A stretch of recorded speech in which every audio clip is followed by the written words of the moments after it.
What's up, guys? Danny from Danny Mac's Kitchen. Great to see you as always. Couldn't be happier today to be filming this episode because we've been wanting to make this recipe and film it for over a year, but have not been able to because of the elusive main ingredient. Well, that all came to an end yesterday while at the supermarket in the produce aisle. Out of the corner of my eye, I happened to spot that ingredient. And like a crazed, angry Walmart Black Friday shopper, I made a beeline for it. I got my product score. Super stoked. What are we talking about? That is this crazy elusive product? Well, let me show you. Well, I'm talking about the red jalapeno, also known as a Fresno chili. So what are we making with this today? Homemade Sriracha, guys. Let's get to it. It's super easy and fun.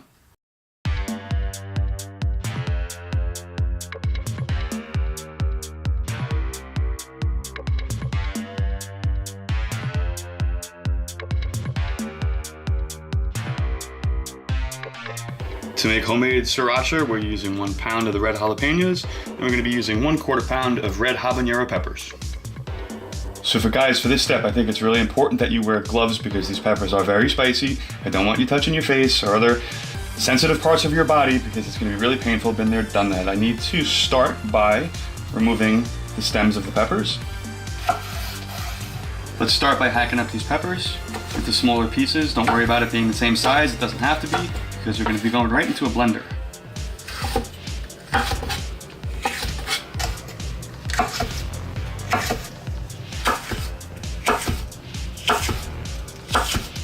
Place all your chopped peppers in a blender.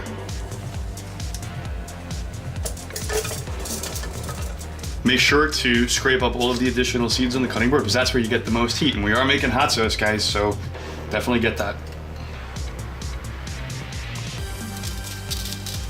To this, we're going to add 2 tablespoons of granulated sugar. You can also use brown sugar, agave nectar, or even honey if you'd like. Add 8 cloves of garlic. Add 8 ounces of bottled water. To ensure that there's no chlorine, which may inhibit the fermentation process of this hot sauce. We're going to start by pulsing this mixture little by little. I may need a little additional water, so let's see.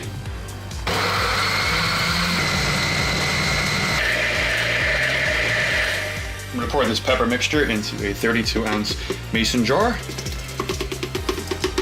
Perfect.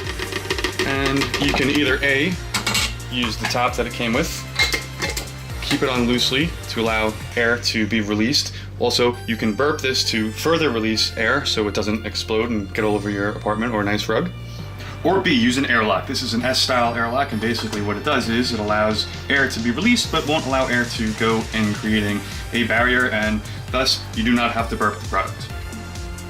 So guys, find a cool, dark place within your residence to allow this to rest and begin its fermentation process, where bubbles are going to start to form, indicative of fermenting, which is absolutely perfectly safe because there's an air barrier using this airlock, and especially if you're going to burp it, all those gases are going to come out.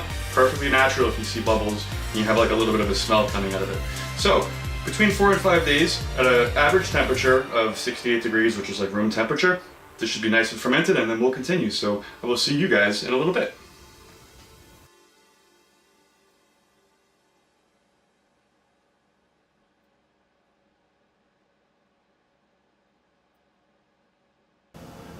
So it's been a long 5 days fermenting this, but I think it's finally ready. Smells absolutely amazing, and there's really only 1 or 2 steps left to finish this up. So guys, come with me, let's do it. Before we continue, I just want to give this one last mix because during fermentation, the product can separate. And I'm just going to grab my hand wand and just give it a couple pulses. I think that's perfect. Guys, get yourself a nice saute pan or a medium sauce pot, and we're gonna finish this up. With your pan off, add your pepper mash to it. To this, we're gonna add 4 ounces of rice wine vinegar, and we're gonna give it a good stir.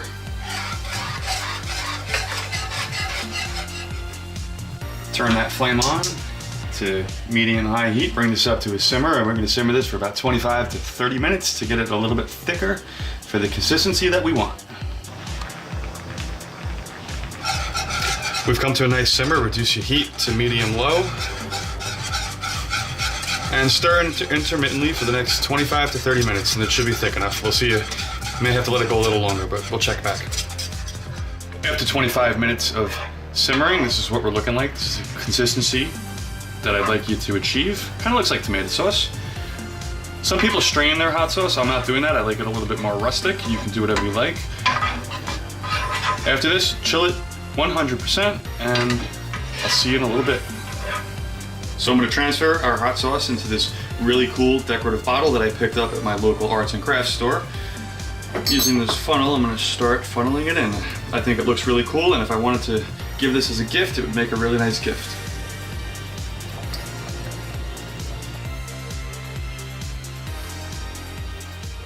So I just gave this a quick taste test. The flavors rock.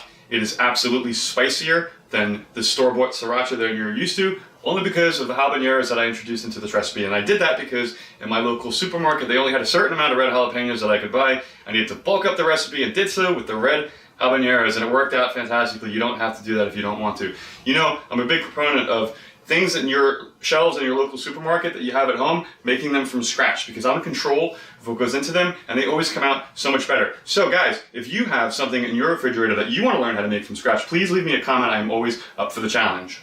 I'm also excited to be showing you guys another fermented recipe, even though all of the probiotics were killed because we actually cooked the recipe.